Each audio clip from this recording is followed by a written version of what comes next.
Assalamualaikum warahmatullahi wabarakatuh. Di video ini, saya akan menjelaskan tentang buku Akidah Akhlak kelas 10 semester Ganjil yang membahas tentang alangkah bahagianya jika kita bersyukur, qanaah, ridho, dan sabar.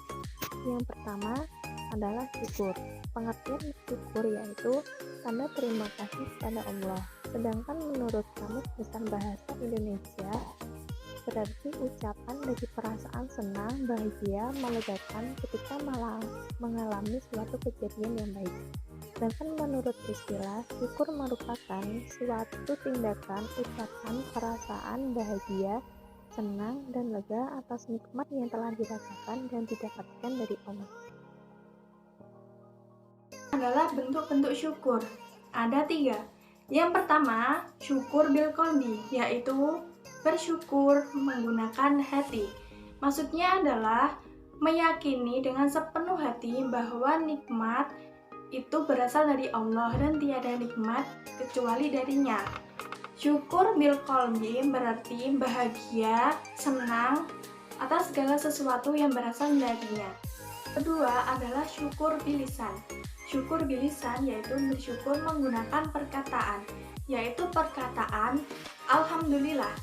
Namun Rasulullah juga menganjurkan umat Islam sebelum memulai suatu kegiatan seperti makan, minum, belajar, tidur, juga untuk berdoa dahulu. Nah, berdoa tersebut juga termasuk syukur menggunakan perkataan. Yang ketiga yaitu syukur bil a'mal. Syukur bil a'mal berarti bersyukur dengan perbuatan, yaitu mensyukuri nikmat Allah yang telah diberikan kepada kita untuk berbuat kebaikan. Misalnya, kita mempergunakan anggota tubuh untuk melakukan suatu kebaikan. Yang kedua, jika kita diberikan nikmat harta, maka kita sedekahkan atau kita gunakan harta tersebut untuk berjuang di jalan Allah. Kemudian, yang ketiga, jika kita diberikan nikmat ilmu pengetahuan, maka kita tidak boleh pelit-pelit untuk membagikan ilmu yang kita miliki. Kita harus membagikannya dengan orang-orang lain yang lebih membutuhkan. Misalnya, kita mengajar anak-anak, mengajar mengaji, membuat kreativitas jika kita mampu. Kemudian, mengajarkan hal-hal yang lain yang kita kuasai. Nah, maksudnya dari sini adalah kita itu tidak boleh memendam sesuatu ilmu itu sendiri. Ilmu akan habis jika kita tidak membagikannya. Namun sebaliknya, ilmu akan bertambah jika kita membagikannya kepada orang lain. Menurut Imam Al-Ghazali, ada 7 anggota tubuh yang harus kita syukuri digunakan untuk yang baik-baik. Yang pertama adalah mata. Mata digunakan untuk melihat hal-hal yang baik. Telinga digunakan untuk mendengar hal-hal yang baik. Lidah digunakan untuk mengucapkan zikir dan mengucapkan kata-kata baik seperti mengaji atau menasihati orang yang membutuhkan bantuan kita.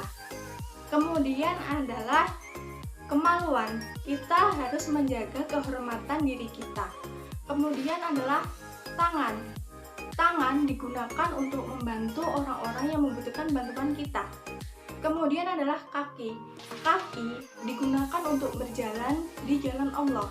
Digunakan untuk berjalan untuk kebaikan. Lalu digunakan untuk menerima hal-hal yang baik dan halal dari apa yang kita makan dan dapatkan. Kemudian adalah hikmah dan manfaat bersyukur. Yang pertama adalah membuat bahagia. Karena meyakini bahwa sesuatu nikmat yang diberikan kepada kita akan bermanfaat bagi diri sendiri dan orang-orang yang di sekitar kita. Yang kedua adalah Allah akan menambah nikmat jika kita mau bersyukur, seperti yang tertera dalam Al-Quran surat Ibrahim ayat 7 yang berbunyi, "La in syakartum la azidannakum wa la in kafartum inna adzabi lasyadid." Yang artinya, sesungguhnya Jika kita mau bersyukur, maka Allah akan menambah nikmat kita. Namun, apabila kita mengingkarinya, maka azab Allah lebih pedih. Yang terakhir adalah, jika kita mau bersyukur, kita akan disenangi oleh banyak orang, karena kita menjadi pribadi yang tidak mengeluh terhadap sesuatu nikmat yang diberikan kepada kita. Ini adalah qanaah. Pengertian qanaah. Qanaah adalah sikap rela menerima dan merasa cukup dengan apa yang dimiliki serta menjauhkan diri dari sifat tidak puas dan merasa kurang. Qanaah bukan berarti kita bermalas-malasan, diam diri, tidak kreatif, dan tidak mau menerima perubahan. Justru sebaliknya, qanaah sebagai dinamisator mendorong manusia untuk giat bekerja dalam mencapai kesejahteraan hidup. Qanaah akan membuat orang tersebut tetap bekerja keras, tetapi hasil yang dicapainya akan diserahkan kepada Allah dan merasa syukur atas apa yang dimiliki dan menjauhkan diri dari sikap mengeluh dan merasa kurang puas dengan apa yang sudah dicapainya. Adalah qanaah dalam kehidupan. Qanaah seharusnya menjadi dasar bagi setiap muslim. Karena sikap qanaah akan menjadi pengendali agar tidak larut dalam keputusasaan dan tidak maju dalam ketamakan dan keserakahan.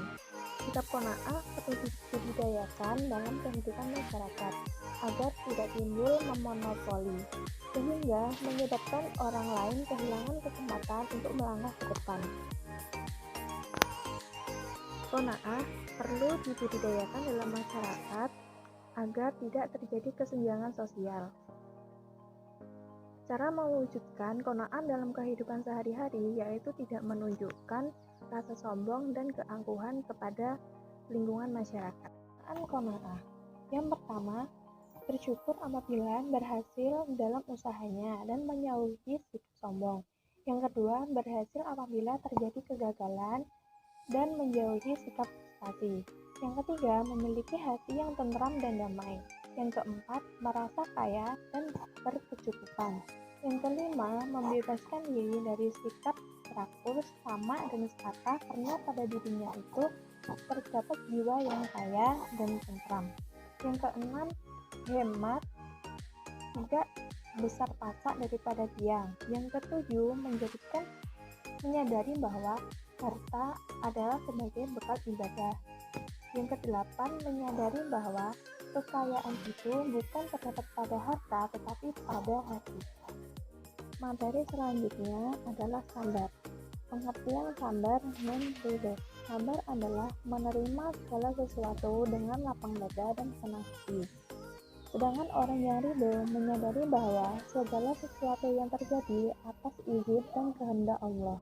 Sabar dibagi menjadi tiga. Yang pertama, sabar atas ibadah, yaitu sabar dalam melaksanakan dan mengistiqomahkan ibadah. Misalnya dalam melaksanakan sholat wajib maupun sholat sunnah. Kita melaksanakan sholat tersebut dengan tenang dan tidak tergesa-gesa, merupakan bentuk sabar atas ibadah. Yang kedua, sabar atas maksiat, yaitu sabar dalam meninggalkan maksiat. Misalnya meninggalkan mencuri. Mencuri kan merupakan memiliki harta secara cepat, praktis, dan instan. Nah, kita meninggalkan mencuri tersebut merupakan bentuk sabar atas maksiat. Adalah sabar atas musibah, yaitu sabar atas musibah yang diberikan kepada kita. Karena dalam hidup itu tidak selamanya kita sedih dan tidak selamanya kita senang. Tidak selamanya kita berhasil, namun juga ada kegagalan. Nah, dari sini dapat kita tahu bahwa musibah atau cobaan yang diberikan kepada Allah merupakan suatu tanda bahwa Allah itu sayang kepada kita. Kita dianjurkan untuk